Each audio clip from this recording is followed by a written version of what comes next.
What is religion? Fundamentally, that is the primary question that we're going to be asking. What is the nature of religion? Now wait, that's a separate question. What religion is, what is the nature of it? The nature of it, if I'm going to ask what the nature of something is, presumably there are natures of things that can be known.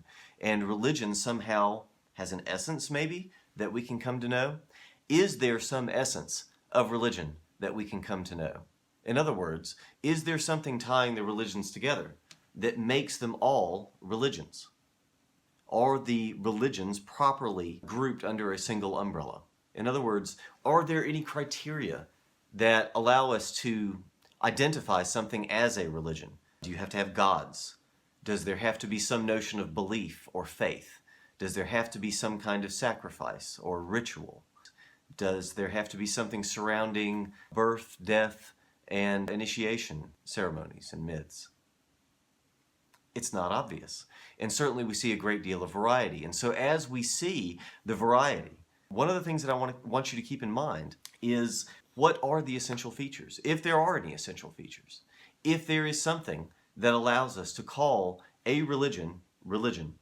Now, when I lecture on philosophy at the intro level, I like to begin the courses by asking, what is philosophy? And saying, isn't this bizarre that we come into a course like this and we don't necessarily even know what the major subject heading means? And this is indeed a strange thing, but I think the stakes are even higher in religion.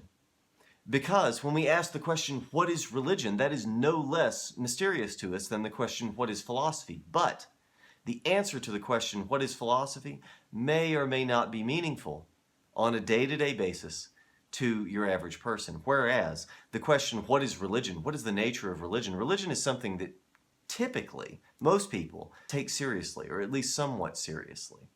And it has an impact on their lives. Some people, of course, a very serious impact. And so the stakes are high for answering the question, what is religion? What is either the particular religion of that person? What does religion mean to that person? This is almost a pragmatic view, and we'll cover that as we go through the semester. Or in general, what should the criteria be for identifying a religion so that we may have a study of it, so that we may tell a history of it? Because if there are no criteria to link things together, then how do we know that we even have items of the same class, to speak rather clinically about it? How can we justifiably tell a history of religion if we have no way of identifying what a religion is? So that's going to be one of the guiding questions. That's going to be one of the central things that I want you to think about. But I also want to suggest that that's going to be one of the hardest questions that we have to deal with in the history of religion. Now, when we're talking about the history of philosophy, it's reasonable to say, I think, that the answer to the question, what is philosophy, is going to be one of the most difficult questions that you can ask. And so the answer is going to be one of the most hard won. Whereas, what is religion? It's certainly very difficult, and if it involves some notion of personal experience, then we have potentially something that is very difficult, ineffable even. Ineffable is a word that you're going to hear a lot. Ineffable simply means beyond words, something that can't be spoken. We typically think of personal experiences as the kinds of things that cannot be directly spoken. And we can speak about them, but to be able to say that something is able to be spoken of directly implies that there is some way of communicating it straightforwardly, that there is a way of giving over that knowledge to another person. Whereas frequently with religious experience, the tone is more of one where we can hint at it, we can point to it, but it's not something that we should be able to expect to directly give to another person.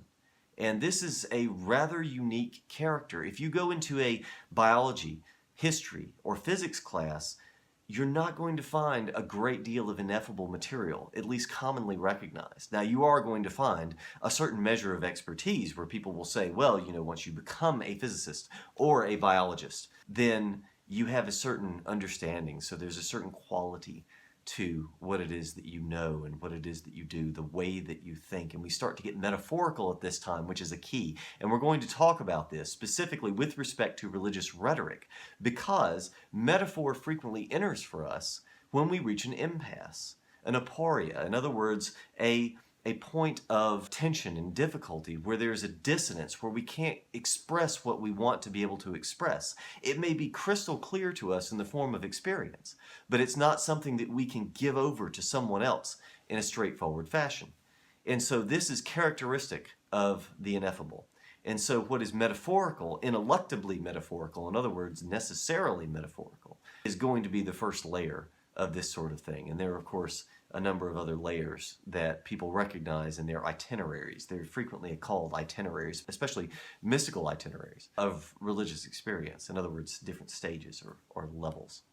So that's one of the complicating details. I hope this gives you some flavor of why the question, what is religion, is such a difficult question, and why many of the other questions that we're going to ask are considerably easier. So, let's get started and continue on.